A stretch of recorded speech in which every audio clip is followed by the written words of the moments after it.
Hey folks, and welcome back to this amazing podcast. As usual, is called a political chat, and today I have Mohamed Ayanle, political analyst, whereby we discussed about the statement made by Rigathi Gashagua on Ruto aligning with terrorists. Is that correct?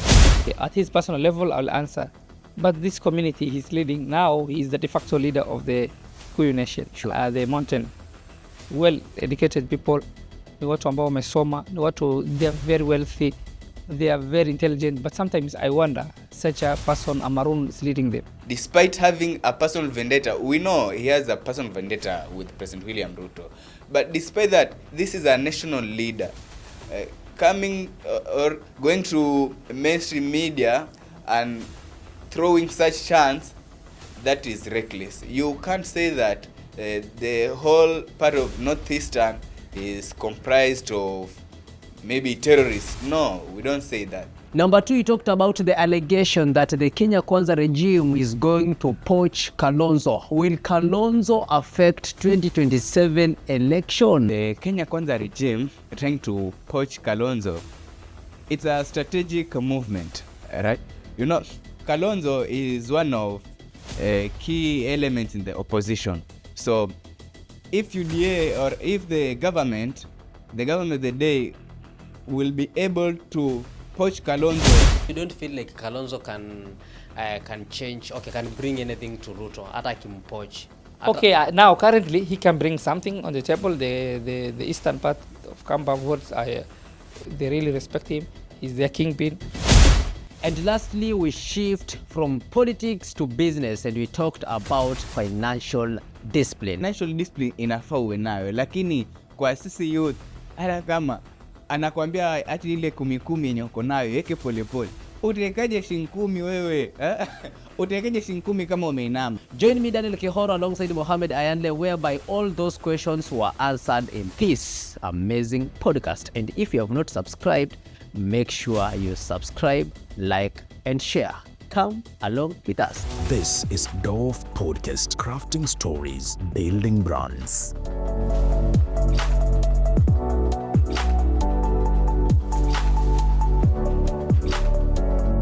What are Kenya saying outside there about politics?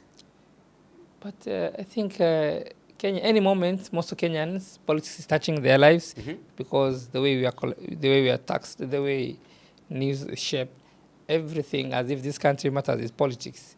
So even Gen Zs used to be in clubs, now they're active politically. What does that show? A well-informed community, a well-informed nation that knows its rights, that now participates in politics as a day-to-day activity. So I think most Kenyans are very active in politics, so we're not supposed to be left behind as business people. So we are here also now. Talking also analyzing. of Chan, our Kenyans footballers, they're doing a great job. Yes. What's your reaction on that? I think it's a moment that unites us, all of us, across different political, religious affiliates. Sure. And our boys are doing great job. I really support Harambee Stars, although I've not managed to watch because I'm busy up and down, but I always follow the results and the president's encouragement in terms of paying them in a full package of maybe $1 million shilling. That really took the boys. They were really down. And these most players don't play good clubs. Sure. They don't earn decent living. So at least this wake-up moment to them is a do or die. Yeah. So I think watafika mbali, kama watabeba, wataenjoy. Kama hawatabeba, but they will be somewhere in a good position. And then at least they will have done something. And I'm warning the boys, if you get those millions of money, don't play around it. Don't go with clubs. Don't go with your girlfriends. Any amount of money, know that tomorrow They have to utilize it very they're well. going to be a dry spells. So those dry spells, those who invest will enjoy during hard times. So don't be a boys, just knowing that They have the to. resource is limited. Yes. And it's one-time opportunity, a lifetime in Kenyan history. So take it and use that opportunity to invest minimally a real estate or as some business aside, at least to help you tomorrow when there are no such opportunity. When you are not called the national team, you can do something for yourself. Okay. Yeah. Haya, tukimalizia hapo kuhusu Harambee Stars, do you think that this Chan is going to change a political landscape of Kenya coming 2027? Although, in a way, yes. the president is a genius. Yeah, He sure. is rebranding and he is positioning himself as the man behind, Uh-huh. which is true. Yes. As a leader, Mhm. this team was not impressed for all those years. The last 4 governments, they used to even stole even the uniforms. The clubs, not the Harambee Stars, used to have budgets. The stadium was not touched. You understand all those things. Any minister put there Sure. used to massage there, any resource there. Okay. It was a way to eat from the sports. Now at least everyone macho. Now there's a lot of huge investment in terms of, I think there is Kitui. Our biggest stadium is coming up, modern stadiums. Kasarani was well modernized, even hosting the CHAN, Sure. and expecting 2027, the Afghan Cups we're expecting. Okay. So it's a precedent.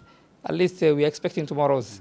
Then I don't know, 2027, if Kenya participates, what will be the president's offer? I think lazima weke kwa budget. Okay. It will be huge. So I think it is uplifting his profile, and he's now at least taking full credit. Okay. And Ruto is capitalizing our capital. All right. Since Gashagua is away and there's no demonstration, Yes. he's gaining the Gen Z's hearts slowly by slowly. We don't know. These Gen Z's are unpredictable. They I can think we even support. wish them all the best. And remember, they were promised 600,000 if they win the final. 600 million. 600 million, sorry, Yeah. 600 million if they get that CHAN home. But I think that is a great thing that Kenyan are doing. But we also discussing this. I saw Twitter. Yes. I don't know, every fellow is throwing. Even I could see my brother who's saying that leteni number captain in Which brother? pesa. My young brother. Oh, your young brother. He just quote in WhatsApp. Hata nataka number captain nimrushie kit. Mrushie How will you kit. get the number? At 15,000. Everyone is now taking a Ulisikia meme. pia wanataka kupewa tu nyumba. Uliona Hiyo ni walisema affordable housing. wakipita semi-final, Before they'll be that, given sorry. three bedroom room. The Exactly. affordable housing. But before that, Yes. there's also another, after Ruto, Yes. Sonko threw some jabs. Yes, I yes. don't know, he's want to throw away 400 million. I don't know where he's going to get that 400 million. But Songo is Songo. Songo from But who knows, just the that's a flashy. 400, as a man, you can't sweep from your net worth. Yes. Yes. Yes. So anajua alienda kwa watu wa Ukambani wakaprediktia hawatashinda. So alisema wakishinda finali, Yes, yes. anajua hii timu, Yeah, sure. lakini wakishinda, I don't know where he's going to hide. Do you feel that Sonko, Kenya are going to Tokwai. take this thing? Yeah? Are they going to win? Final? Maybe probably they can go to final or semi-final They somewhere. Okay. But the winning chance is slim. But Okay. God is God. If they really push, and we are afraid if they go and play other countries. I don't know, Kenya is playing its matches here or is playing outside. Is it playing outside or is playing Kenya? All the Kenya matches play. is Yes, playing yes, here. yes, sure. And then either how is the final going? It depends now with those people from FIFA. What if Kenya now is taken to AFCON, Tanzania? No, yes. you never know. Then Yes. a match happens there. There's no match support base. Okay. So football is a football, but at least watafika mbali kidogo.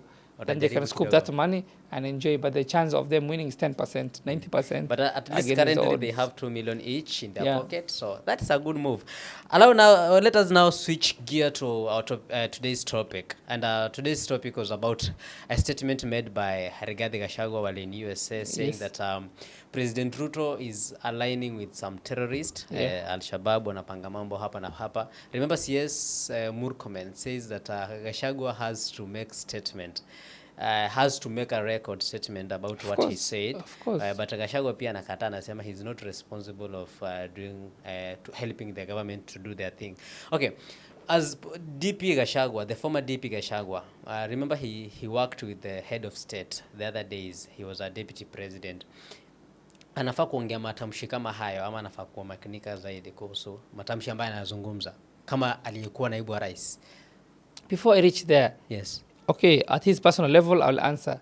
But this community he's leading now, he's the de facto leader of the Kikuyu nation, Sure. the mountain. Well-educated people, ni watu ambao wamesoma, ni watu, they are very wealthy, they are very intelligent, but sometimes I wonder, such a person, a maroon, is leading them. But anyway, the mountain are known to go for the emotional part. Wao wanapenda kusupport kitu na Ruto alisupportiwa na ile emotion ya kuwa Yes. kumi yake kumi Kumi kumi ya yangu Ruto, Uhuru yes. haizuru Yes. hawezuru. At that time they were not objectively, but now the same person they voted they're hating. I don't know, maybe because of the disagreement with the deputy. To come to the deputy part, the deputy Gashagua, I think for him at his status, being serving, he was part of the chair of. He used to be part of the national security. Yes. And sometimes there are red zones. You don't have to touch matters of intelligence, matters of a country. Now, as a person, personally, Mohammed, I'm questioning his loyalty to the nation. Tomorrow he wants to lead this nation. But now, as a small boy or a prefect, he's reporting to another country that our country is doing this. That is now a national disaster for a leader who wants to lead tomorrow here in Kenya. So even calling a large population, the NFD, the Northern Frontier, all the people in Northeastern is like now he's throwing an insult on their face that all of them are Al-Shabaab, or you understand, the narrative will be that why do you meet from people from North? And then a whole president who is fighting the issue of Al-Shabaab in Somalia, in everywhere, how does he meet? With what condition does he want to meet? So I think it is irresponsible, and it's a matter of him talking at his will. But as a country, we need to stop. National leaders, not supposed to talk recklessly. What if Ruto now talks recklessly and he threatens the nation? It's going to be dangerous. So Gashagua, his angle is now going too personal from now, a mere leader. Sometimes there's a Kenya and there is the leadership. Sometimes you have to respect the nation. The country will remain. Tomorrow Ruto will go. Who is going to lead? Probably the Ponten people are higher numbers. Yes, they're going to come in office. Tomorrow, if he wants to fight, since he has lost, maybe he was ejected. Yes. So to him, the world has ended. He doesn't care. He's throwing himself from a cliff. So you want to mean kujitupa from a cliff. Okay. So you want to mean that their fallout was not just political; it was personal. No, he's taking an angle of too personal, too petty, and I wonder this well-enlightened community, if such a person is leading them, I don't know where he's taking them. Okay, but they must watch out. They must watch out also the emotional part of being led. But remember, tomorrow they're going to regret from the same. Yes. Remember the DCP party leader, Gashagua Rigathi, once served with the head of state, President William Ruto, and he was part of the executive. So he knows more about the government. Hauoni kama kuna ukweli ndani ya statement yenye alisema? Kwa sababu hizi akambaki na karopokwa. No, kuwa okay, how does you understand? That's why the best thing is when he comes, he comes and records and says this is what happened. That's now you know a man talks, you back with evidence. But you don't just talk and then you create a relevance or a mere political mileage. You are destroying your country's image outside as a former deputy. Yes, he's been removed from office based on violation he has done, according to the Ruto. There's no reason without any justification. He was removed because of being obstacle to his administration, to Ruto's opinion, not my opinion. Then now this guy is being removed. So to him, the world has ended. He doesn't care anything. And then now he's carrying the whole community to an unknown direction. But if they are wise enough, let them think, let them consult with their current leaders. They're almost 30-40% of the government is led by the mountain people. They will be here leading us tomorrow. I think they're supposed to wake up. That guy, I don't know how he's going to lead them. Okay. I've been trying to see, like, everything that is happening in Kenya, it is very political. Some things that maybe inaweza kuwa na ukweli ndani yake, but wanaichukulia politically. Ingine zinaweza kuwa ni uongo inakuwa political. Sasa, even if it's true, there is a way to how are we going to do so that at least we can have the transparency and independence of... even personally me, if I know something has happened, I can't come outside and then laminate the country. There's a between the presidency and the country. Now, sometimes we take oath for the country, at least for allegiance. To be a Kenyan, you must defend your country, you must protect it, you must keep national secrecy. Sometimes, even if those things were happening, let's assume, you don't come and go on somewhere, a big country, and unapeleka kureport to mtu. I think it's not wise. Even calling your mere Kenyan fellows, I think Somalis in northern Kenya, as more of, you label them as a terrorist. Tomorrow, how will you come and face them and ask them votes? Are they lesser Kenyan than others? No. You're supposed to respect. We are 42 tribes. We're here by a national unity. We're here. Mzungu ametuleta pamoja. Kila mtu alikuwa ako na sehemu yake. But we are being united by that landmass. And then we have a constitution. We must respect. We have a country to protect. We have a country we have alleged to. I'm a Kenyan, Somali Kenyan here. I'm a Kenyan, but Somali ethnic. But my allegiance is with Kenya because this is my country where I grew up. I have to protect anything that I don't have to harm the people here. But now, if a national leader from important region, which is central part, Yes. very influential, just talks, and these people most probably will be near to power anytime soon. Even if it takes 10 years, 15 years, by mere numbers, by mere resources, by mere with their unity, it's possible for them. That's why they feel anytime they can go back to the chair. Or yes, probability is higher compared to other communities. You understand? Sure. Now the Kalenjin is a factor, unless now they get others. But the mountain people are near power most of the time. Yes. But there are also other Kenyans who are living with The them. probability of getting Yes. into power. So is the other very- people of Kenyan ethnics who are living with them, Sure. let them respect. Not them, the mountain, but individuals. Like Gashagua, he has to apologize from the northern people, from the people on Mandera. You can't call a whole, almost 1 million plus people living almost Mandera. He's meeting them as a terrorist. Or he's meeting with Al-Shabaab. A community can't be Al-Shabaab. He must watch out because it touched us. And it's a political, I think, gaslighting. Okay. I want us now to discuss about Kalonzo. Kalonzo has been, the last time he was in government, it's when he was vice president. Yes. That time it was called vice president. There are some allegations that the KK government is going to poach him. And remember, Kalonzo currently he's in opposition. How is that going to shape 2027 campaign? Kwa sababu sasa kama tuseme Kalonzo akiweza ingia kwa Kenya Kwanza, huoni kama kunaweza kuwa na nini itakuwa hapo juu sana, kivumbi? Wanasema kivumbi cha mwaka 2027. I think Kenya never measures to who has issue wonders. In Kenyans, every day we see things can happen. New things Yes. emerge every day. And these politicians, mostly, they are not that financially stable in terms of the work required for you to amass a presidential campaign machine. Sure. Billions of money required. I don't know Kalonzo where he's going to get. He's not that rich. He doesn't have the financial muscle, unless some people from heaven or somewhere far invests billions of money, But of which in politics, can Kalonzo make Ruto to maintain his seat 2027? Is he a even factor? if he's against, let's assume Ruto versus Kalonzo. Chai saa mbili asubuhi for Ruto. I'm not meaning that. I'm meaning if, for example, Ruto will get Kalonzo, can Kalonzo help Ruto to be again president 2027? No. Okay, what Kalonzo is going to do, it's going to help him, Kalonzo, more. Because by joining these, Yes. succession politics of 2032, and then now he can now stop his presidency and then be in government in the next 5 years, amass resources, and that's a Kenyan way. You amass the right connection and resources and political good deal. There's this, when you're inside, your chance of succeeding is high. Like Ruto did it. Yes. Otherwise, Ruto, if he could have been opposition, Yes. he could have been played, you understand, Kenyan way. Sure. Ingekuwa watu wanajiswea usiku ama mchana, people. But sometimes when you have friends, you're in the technocrats, the connection, the IBC, all this. When you're outside, it's hard. But when you're inside, you have your connection. Yes. Then during the second term of Ruto, there are going to be more battles within, because everyone will be scrambling. Ruto will be maintaining them. If he comes back, everyone wants succession now. Another politics campaign starts immediately after he's elected. Ruto is re-elected, because everyone is positioning themselves 20. In Africa, a president can't live easy, unless God's miracle, but he will try all means kumiyaki amalize. But we don't know if it is. So you don't feel like Kalonzo. You don't feel like Kalonzo can change? Okay, can bring anything to Ruto? Hata kimpoch.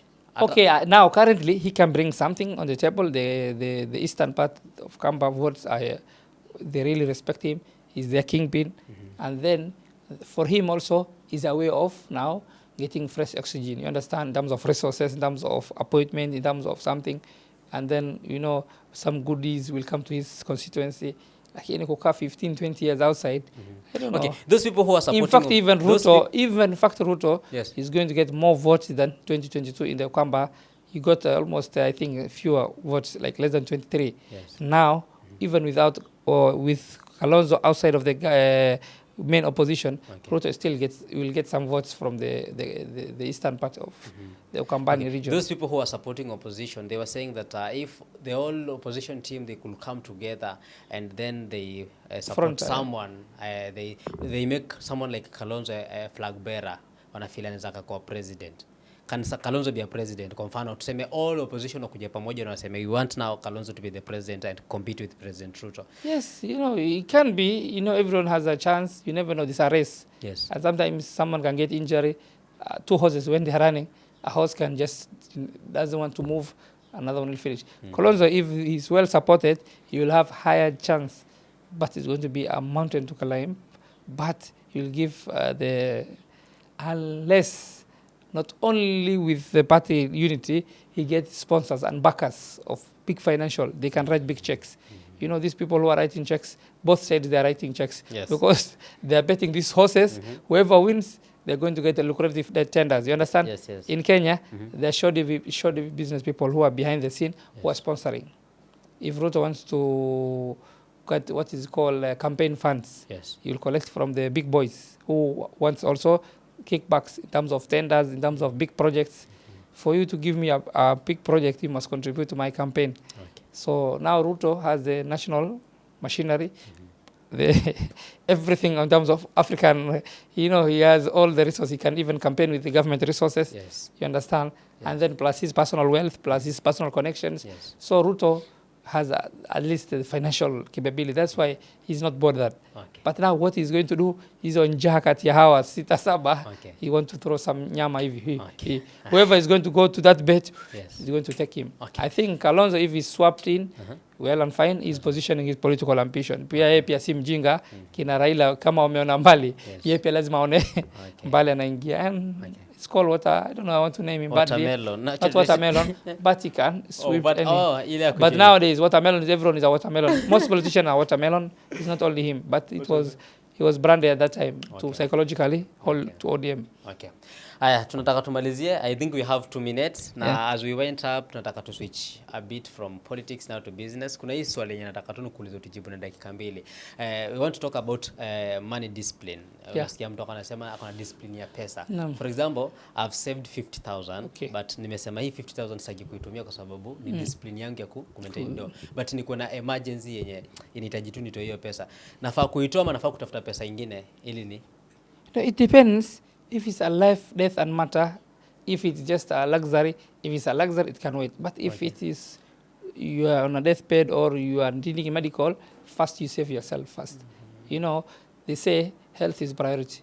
Money can be gotten at any age. When you're 60, I think the founder of KFC, he was 60-something years when he started founding the KFC, which is a brand. By the time he was retiring at 80s, I don't know, he was a multi-millionaire. But at 50, he was a junk old man who is retired, who has nothing to the world, but because of a recipe he had at his hand, he was able to get and start a business. Business can be started at any age, any time. Usiogope, useme uko 45 years, hujui nyanyako hakuwa kwa biashara, anko wako hakujua biashara.